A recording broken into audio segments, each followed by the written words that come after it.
신명기 34장 1절부터 12절까지 같이 있습니다. 모세가 모압 평지에서 느보산에 올라 여리고 맞은편 비스가 산 꼭대기에 이르매 여호와께서 길앗 온 땅을 단까지 보이시고 또 온 납달리와 에브라임과 므낫세의 땅과 서해까지의 유다 온 땅과 남방과 종려의 성읍 여리고 골짜기 평지를 소알까지 보이시고 여호와께서 그에게 이르시되 이는 내가 아브라함과 이삭과 야곱에게 맹세하여 그 후손에게 주리라 한 땅이라. 내가 네 눈으로 보게 하였거니와 너는 그리로 건너가지 못하리라 하시매 이에 여호와의 종 모세가 여호와의 말씀대로 모압 땅에서 죽어 벳부올 맞은편 모압 땅에 있는 골짜기에 장사되었고 오늘까지 그 묘를 아는 자 없느니라. 모세 죽을 때 나이 120세나 그 눈이 흐리지 아니하였고 기력이 쇠하지 아니하였더라. 이스라엘 자손이 모압 평지에서 애곡하는 기한이 맞도록 모세를 위하여 30일을 애곡하니라. 모세가 눈의 아들 여호수아에게 안수하였으므로 그에게 지혜의 신이 충만하니 이스라엘 자손이 여호와께서 모세에게 명하신 대로 여호수아의 말을 순종하였더라. 그 외에는 이스라엘의 모세와 같은 선자가 일어나지 못하였나니 모세는 여호와께서 대면하시던 알시던 자요 여호와께서 그를 애굽 땅에 보내사 바로와 그 모든 신하와 그 온 땅의 모든 이적과 기사와 모든 큰 권능과 위엄을 행하게 하심에 온 이스라엘 목전에서 그것을 행한 자더라. 아멘. 오늘 본문을 통해서 나눌 제목은 신명기 33장, 34장에 모세의 축복과 아름다운 뒷모습이라고 하는 제목을 가지고 말씀을 나눌 때 여러분 큰 은혜의 시간 되시길 주님의 이름 축복합니다. 여러분 오늘은 여러분에게도 의미가 있지만 제게도 의미가 큽니다. 저는 이 창세기부터 이 신명기까지 이 여정을 쭉 하나하나 이제 연구하면서 여러분과 오늘 창세기부터 출애굽기의 여정을 지나 레위기의 여정을 지나 민수기의 여정을 지나 이제 신명기 그것도 마지막 34장을 마치는 부분입니다. 예전에도 우리가 얘기를 나눴지만 이 성경책, 이 살아있는 불같은 율법 하나님의 말씀이 모세 오경을 기준으로 쓰여졌다는 것은 여러분과 제가 그냥 나눈 것뿐만 아니라 분명히 아는 말씀입니다. 그래서 오늘 신명기 마지막 부분을 나눌 때 감회가 얼마나 큰지 여러분들 마음으로도 또 생각하고 또 앞으로도 그 이 율법 하나님 말씀이 얼마나 소중한지 기억하시고 살아가시는 우리 귀한 성도님들 되시길 축복합니다. 이 창출 레미신이라고 하는 모세의 오경을 율법을 통해서 이 성경에 쓰였다고 한 것은 우리가 계속적으로 하고 있는 얘기예요. 이 율법을 지키면 축복이요, 안 지키면 저주다라는 얘기를 우리가 늘 해왔죠. 근데 이제 모세가 이제 마지막으로 33장에는 이제 이스라엘 12지파를 축복하고 이제 34장에 죽음을 맞이하는 모습을 볼 때 얼마나 그 위대한 선자의 모습이 아름다운가라는 것을 우리가 살펴볼 수 있습니다. 33장에는 이제 축복하는 내용이죠. 마치 야곱이 죽기 전에 임종 전에 이제 12아들들 이스라엘의 12아들들을 하나하나 일일이 축복하지 않습니까? 죽은 줄만 알았던 그 요셉도 그것도 그 아들들 요셉의 손자들까지 이제 에브라임과 므낫세를 축복하는 모습들이 나오고 있죠. 그래서 12지파를 축복하는 내용들이 이제 야곱에서 그 창세기 49장에서 나왔던 내용처럼 오늘 본문도 이스라엘의 12지파들 그리고 레위지파까지 포함해서 축복하는 내용이 33장에 나오고 있고 이제 34장은 죽음을 기록하고 있습니다. 그래서 오늘 제목을 모세의 축복과 아름다운 뒷모습이라고 했는데요. 죽음이라고 하면 조금 암울하기도 하고 약간 우울하기도 하고 산 사람들에겐 좀 우리 사람들에게 이미지가 그렇죠. 여러분 근데 우리 성도는요, 죽음은 또 다른 새로운 삶의 시작입니다. 할렐루야.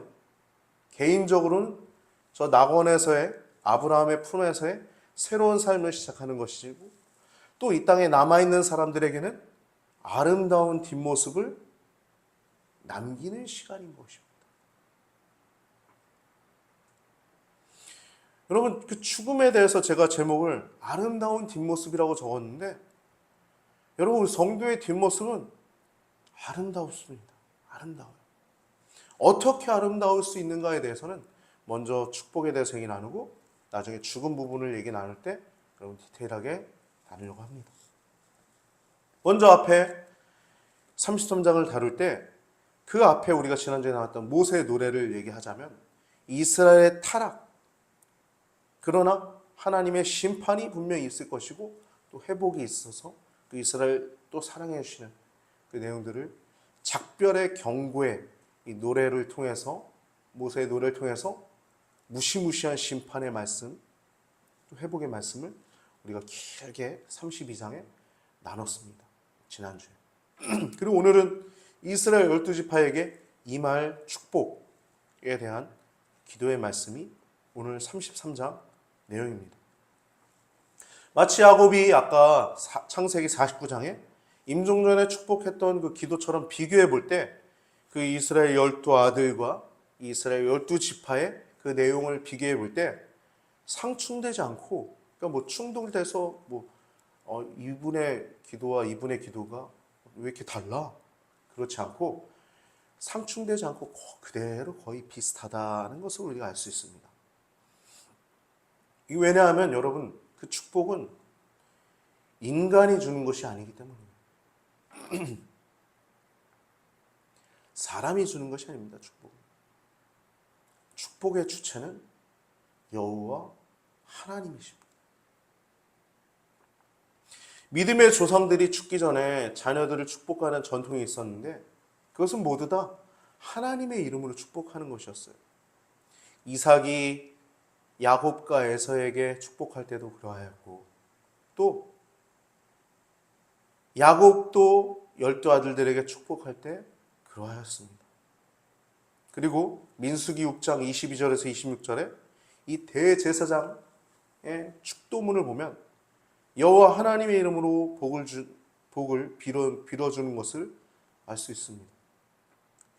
여호와는 내게 복을 주시고 너를 지키시기를 원하며 여호와는 그 얼굴을 내게로 향하여 드사 은혜 베푸시기를 원하며 여호와는 그 얼굴을 내게로 향하여 드사 평강 주시기를 원하노라 할지니라 하라.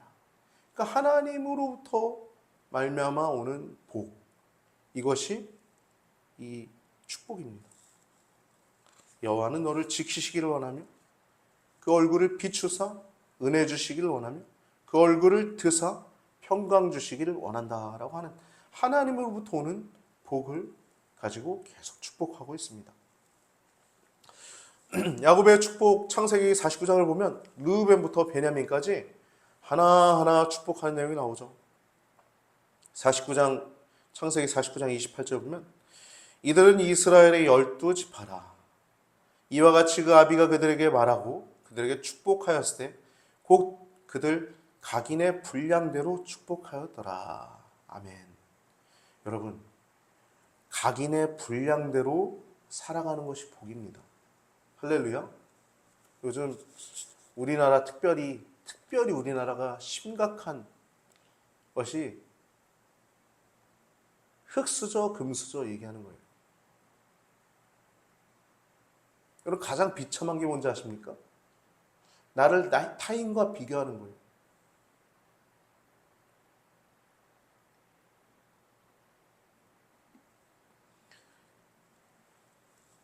우리나라 전반적인 전체 내용들 보면 종교도 마찬가지, 방송도 마찬가지, 사회도 마찬가지 보면 거의 대부분 여기에 물들어 있습니다. 상대적인.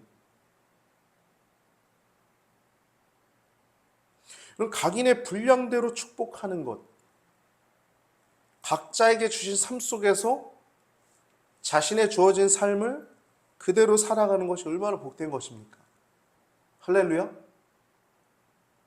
아니, 고용인이 가게를 운영하면서 그 가게를 운영하면서 해야 할 그 버거움도 있고, 또 고용된 사람이 거기서 일하면서 페이를 받으면서 맞네 정네 얘기하는 것은 그 적절함의 차이가 있는 것 아니겠습니까? 늘 남 밑에서 일하던 사람이 이제 사장이 되어서 이제 가게를 운영하는 얘기를 들으면서 너무 힘들다는 얘기 들었어요. 그냥 일만 하면 봉급 딱딱 나와서 너무 편한데 너무 힘들다라는 얘기를 들었어요. 각인의 분량대로 축복하시는 것입니다. 여러분에게 주어진 삶이 무엇입니까? 저 송도에 있는 비싼 아파트 가서 살고 싶습니까? 아니 저 강남 저기가 목표입니까? 그것처럼 불행한 사람은 없을 거예요.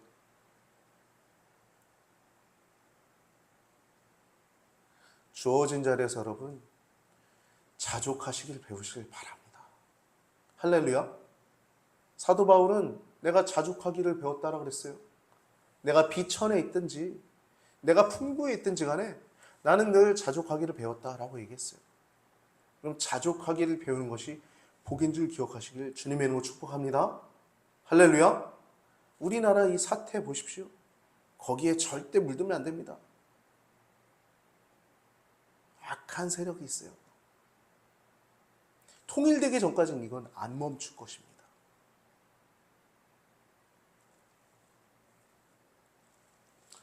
각인의 분량대로 축복하였더라 라고 말하고 있어요. 야곱도 각인의 분량대로 축복하였더라. 유다는 유다대로, 르우벤은 르우벤대로, 베냐민은 베냐민대로, 레위는 레위대로, 이사갈 다 각인의 분량대로 축복하였는데 41장 1절을 49장 1절을 보면 야곱이 그 아들들을 불러 이르되 너희는 모이라 너희의 후일에 당할 일을 내가 너에게 이르리라 라고 얘기하고 있어요. 즉 이것은 야곱이 그냥 자기의 위지로 축복한 것이 아니라 그들의 기질이나 성향을 하나님께서 잘 아시고 또 그의 영과 더불어 계신 하나님의 성령이 그에게 감동하셔서 그에게 그냥 축복한 것이 아니라 미래에 있을 일을 예언한 것입니다. 단순하게 그냥 축복한 기도가 아니라 예언인 것입니다. 예언. 야곱뿐만 아니라 오늘 본문에 나와 있는 33장에 나와 있는 이 모세의 축복도 같은 선상에 있는 것입니다. 축복과 예언의 말씀이라는 것이죠. 야곱의 예언, 축복기도와 모세의 예언, 축복기도는 내용에 약간의 차이가 있으나 그 기조, 그 중심은 본질을 그대로 담고 있음을 볼 수 있습니다. 왜냐하면 하나님께서 축복하시는 것이기 때문입니다. 오늘 본문 33장을 보면 6절부터 르우벤, 유다, 레위, 베냐민, 요셉, 에브라임과 므낫세죠. 스불론, 이사갈, 갓, 단, 납달리, 아셀이라고 하는 이 지파들의 내용들이 나오고 있어요. 이 내용은 하나하나 다루지 않고 간단하게 본질만 다루려고 합니다. 근데 여기 보면 시므온 지파가 나오지 않고 있죠. 그 이유는 한 두 가지로 보고 있는데 하나는 유다 지파의 영토 안에 시므온이 있기 때문이다라고 보는 견해도 있고 또 하나는 시므온이 이 바알부올에 부속된 이스라엘 저쪽 광야에서 모압에 의해서 그 음행을 그리고 우상 숭배할 때 그 바알부올에 부속될 때 이 시므온 지파가 거기에 그 나오는 내용이 나오거든요. 그래서 나오지 않는 것이다 라고 얘기하는 부분도 있는데 아무튼 정확한 건 모르지만 아무튼 나오지 않고 있습니다. 네. 오늘 이 33장에 간단하게 본질만 좀 다루자면 33장 1절부터 4절 보면 하나님의 사람 모세가 죽기 전에 축복을 했습니다. 이스라엘 자손을 위하여 축복함이 이러하니라. 일렀을 여호와께서 시내 산 시내에서 내려오시고 세일산에서 일어나시고 바란산에서 비치시고, 마치 하나님이 눈에 보이지 않는 그 하나님이 정말 이렇게 임하시고 또 내려오시고 막 움직이셔서 내려오시고 비치시고, 뭐 실제 그러셨죠. 하나님이 나타나셔서 율법을 수여하셨으니까. 1만 성도 가운데서 강림하셨다. 모든 성도 가운데 라는 내용이 또 나오죠. 그 1만 성도가 뭐 모든 성도가 뭐냐? 1만 성도는요, 하나님의 수중드는, 하나님 곁에 수중드는 천군 천사를 말하는 것입니다.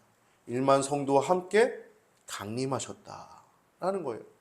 그 오른손에는 불같은 율법이라고 하는 단어가 나와요. 저는 성경에 이런 단어가 있는지 몰랐어요. 율법을, 불같은 율법을 그 오른손에 가지고 계셨다라고 하는 것입니다. 3절 보면 여호와께서 백성을 사랑하시나니 모든 성도가 그의 수중에 있으며 주의 발 아래에 앉아서 주의 말씀을 받는도다. 모세가 우리에게 율법을 명하였으니 곧 야곱의 총회의 기업이로다. 아멘. 여러분, 우리의 기업은요, 하나님 말씀입니다.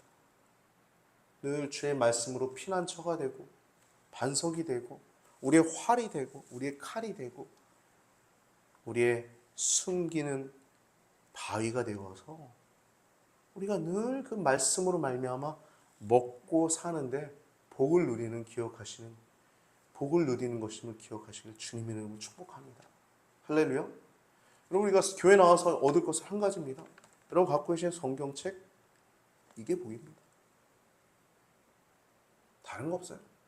여기서 모든 복이 나오는 것입니다. 여기서 모든 은혜가 나오는 거예요. 모든 기업, 성도의 기업은 이 말씀임을 기억하시길 주님의 이름으로 축복합니다. 주님의 이름으로 축복합니다. 이 불같은 율법을 하나님의 오른손에 있는데 그걸 모세를 통해서 수여하신 것이죠.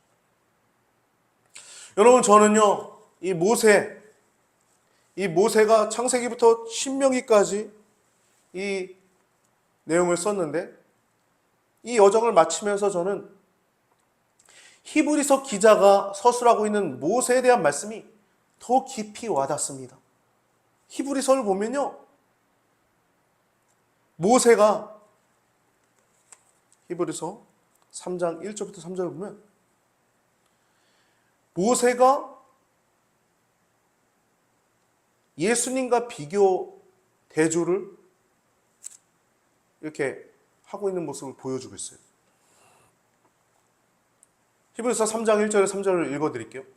그러므로 함께 하늘의 부르심을 입은 거룩한 형제들아, 우리의 믿는 도리이며 도리의 사도시며 대제사장이신 예수를 깊이 생각하라. 하나님이신 예수님 얘기하면서 저가 자기를 세우시니, 그 아버지 하나님이시죠, 성자가 성부에게 충성하시기를 마치 모세가 하나님의 온 집에 충성한 것과 같으니 저는 모세보다 더욱 영광을 받을 만한 것이 마치 집 지은 자가 그 집보다 더욱 존귀함 같으니라 라고 말씀하고 있죠. 여러분, 그런데 집 지은 자가 집보다 더 귀하다 그러죠. 집 지은 자가 누구예요? 예수님, 하나님이시죠. 근데 그 집보다 더 귀하다. 집은 모세인 거예요. 여러분, 모세가 이 집을 세우는데 쓰임받은 것입니다. 그도 그럴 것이, 여러분 생각해 보십시오. 창세기, 출애굽기, 레위기, 민수기, 신명기 보면, 창출, 레위신 보면 가장 중요한 시내산 밑에서 하나님이 무슨 일을 하셨어요? 언약을 하시면서 율법 수여하시면서 성막을 주셨죠. 하나님의 집을 세우신 거예요. 하나님의 집을. 출애굽 자체가 중요한 게 아니라 그래서 하나님의 집을 세우신 것입니다. 할렐루야. 이게 모세의 위대함이 여기에 있더라고요. 그러니까 모세 하면 율법, 하나님의 집, 이렇게 생각하시면 돼요. 저 이걸 딱 이게 마음에 깊이 레마로 와닿으면서 얼마나 큰 은혜가 제 마음 가운데 있는지 모르겠습니다. 자, 하나님의 백성, 국민이 영토, 가나안 땅, 그리고 집을 주시는데 하나님 말씀으로 주권을 세우셨다는 것이죠. 하나님께서 모세를 통해서 율법, 말씀, 성막을 주셨다는 것입니다. 그리고 모세가 이제 죽음을 당하는 내용이 이제 34장에 나오고 있는데, 오늘 본문 1절에 보면 모세가 모압 평지에서 느보산에 올라가 비스가산 꼭대기에 이르매, 그러니까 느보산에 또 비스가 산 꼭대기라고 하는 곳이 있었던 거예요. 비스가 산 꼭대기 가장 높은 곳에 이르매 여호와께서 길르앗 온 땅까지 보이신 것입니다. 그리고 그 온 땅, 온 납달리, 에브라임, 므낫세의 땅과 서해까지의 유다의 온 땅과 남방과 종류의 성읍, 여리고 골짜기 평지, 소알까지 보이시고, 여러분 여기는요 그 모압 평지부터 단까지 약 한 160km 정도 됩니다. 이것을 이 나이 120세의 나이에 하나님의 은혜로 그것을 다 볼 수 있었다는 것이에요. 눈이 밝았다는 것이죠. 하나님의 은혜로. 7절에 보면 눈이 흐리지 않았다라고 말씀하고 있죠. 2절부터 3절 보면 그것을 보이시고, 4절에 보면 너는 건너가지 못하리라 라고 말하고 있어요. 여러분, 하나님은 말씀하신 하나님이십니다. 아브라함과 이삭과 야곱에게 맹세한 그 땅을, 주리라 한 땅을 내 눈으로 보게 하였거니와 너는 그리로 건너가지 못하리라. 이에 여호와의 종 모세가 여호와의 말씀대로 모압 땅에서 죽었다는 것입니다. 여러분, 하나님은요 한번 말씀하면 번복하지 않으십니다. 하나님이 하리라 하면 반드시 하십니다. 할렐루야. 그게 I will 이라고 하는 성경에 무섭고도 또 놀랍고도 기가 막힌 하나님의 은혜의 말씀, I will, 내가 하리라. 하나님이 말씀을 내뱉잖아요. 하나님의 입에서 나오잖아요. 그건 무조건 이루어집니다. 아브라함과 이삭과 야곱에게 말씀하신 그대로 그 땅을 주시는데, 또한 모세 너는 그 땅에 들어가지 못할 거야 라고 하나님이 내어 뱉으셨죠. 아, 하나님 그래도 한번 생각해. 넌 다시 이 말 하지 마라. 내 꺼내지 마라. 진짜 그대로 모세는 죽죠.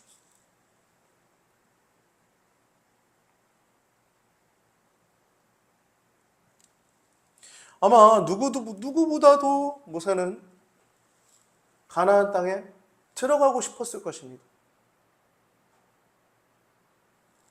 또한 그는 그에 합당한 자격이 있었어요. 아, 그의 수고를 보세요. 얼마나 고통스럽겠습니까? 힘이 들었겠어요. 그러나 하나님께서 여기까지다 라고 말씀하셨을 때 순종하고 자신의 역할을 잘 마치고 죽는, 임무 완수하는, 그 하나님 말씀대로 거기서 그냥 죽는, 그것도 임무의 완수였어요. 할렐루야. 10절에서 12절 보면 하나님과 관계 속에서 그를 두 가지로 이렇게 얘기하고 있습니다. 하나는 그가 하나님과 대면한 자였다. 아, 여러분, 하나님과 대면했다. 그만큼 가까웠다는 거예요. 페이스 투 페이스, 얼굴과 얼굴을 대하였다.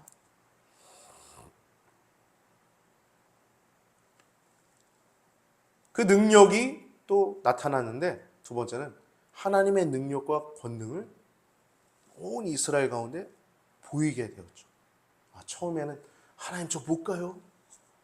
다른 사람 보낼 만한 자를 좀 보내시옵소서. 저는 못 갑니다. 저는 못 가요. 하나님 또 인격이신 분이니까 화가 나셔서, 야, 네 형 아론이 있지 않냐? 막 지팡이로 막 기적 보여줘도 안 믿으니까 그래 다그쳐서. 근데 모세가 그 일들을 다 순종해서 맞지 않습니까? 히브리서 기자는 그 하나님의 집을 세우는데 쓰임받은 종으로 모세를 하나님의 집이라고 표현하고 있습니다. 집 지은 자를 예수 그리스도라고 하면 집 지은 자가 그 집보다 더 존귀할 것이다 라고 비유하면서 얘기하고 있어요. 즉 예수가 모세보다 더 존귀하다. 집 지은 자가 집보다 존귀한 같으니라. 집 지은 자가 당연히 집보다 존귀하죠. 여러분, 모세는 그 집 짓는 목공으로 그 이스라엘 거룩한 하나님의 집을 짓는데 귀한 목공으로 쓰임받은 줄 기억하시기 바랍니다. 하나님의 율법이라고 하는 그 말씀으로 구구절절 창세기부터 신명기까지 구구절절 나와 있는 하나님의 율법으로 이스라엘 백성을 세우신 줄 믿습니다. 여러분 또한 지금도 하나님 말씀으로 여러분들을 이스라엘 백성으로 세워가신 줄 그 과정 중임을 기억하시길 바랍니다. 할렐루야. 하나님 말씀으로 여러분과 저를 지금도 세워가고 계신 거예요. 6절 보면 벳볼 맞은편 모압 땅에 있는 골짜기에 장사되었고 오늘까지 그 묘를 아는 자가 없느니라 라고 말하고 있어요. 즉 하나님께서 그 시체를 처분하셨다는 거예요. 왜요?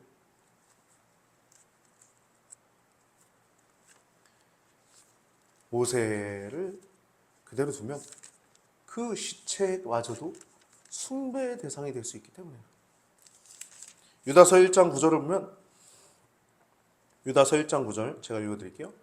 천사장 미가엘이 모세의 시체에 대하여 마귀와 다투어 변론할 때에 감히 회방하는 판결을 쓰지 못하고 다만 말하되 주께서 너를 꾸짖으시기를 원하노라 하였거늘. 즉 모세의 시체를 처분할 때도 천사장 미가엘이 개입했다는 것입니다. 즉 하나님이 직접 처분하셨다는 것이에요. 이렇게 숭배 대상이 될 수 있는 여지까지도 하나님께서 다 정리하셨다는 것입니다.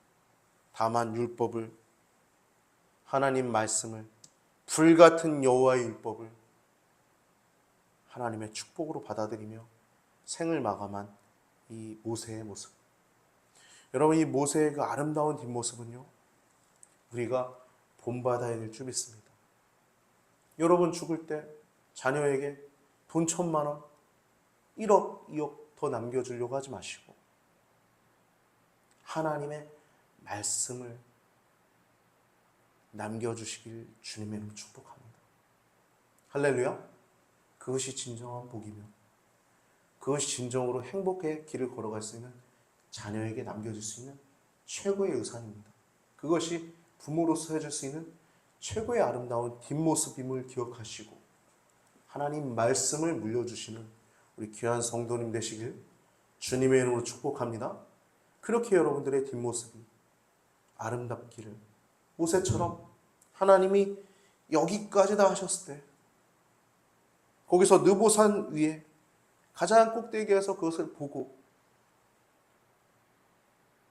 기력이 쇠하지 않아서 아직 팔팔해요. 그러나 하나님이 너 여기까지야 했을 때 거기서 생을 마감한 모세처럼 여러분과 제가 이 땅에서의 삶이 언제 끝날지 모르지만 그때를 아름답게 정리하는 임무 완수했다라고 하나님께 또 후세들에게 인정받을 수 있는 복된 성도님들 되시길 주님의 이름으로 축복합니다.